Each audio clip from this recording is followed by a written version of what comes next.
Hi everyone, Ronan Segal, your accordion teacher here. The most frequently asked question that I receive is how do I separate my right hand from my left hand on the accordion? How do I work on hand independence? And I've received this question often enough that I've decided to create a guide on hand independence. You can find the guide linked in the description below. It's absolutely free.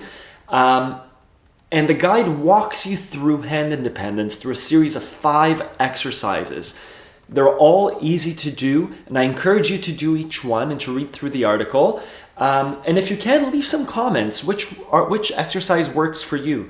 If you're already an experienced accordion player and you do have hand independence, when did it click for you? Was it on the first time that you played accordion? Was it after a month, after 6 months of playing? When did that hand independence happen for you? I'd love to hear from you, receive some feedback. Go have a look again. The link is in the description. Thank you.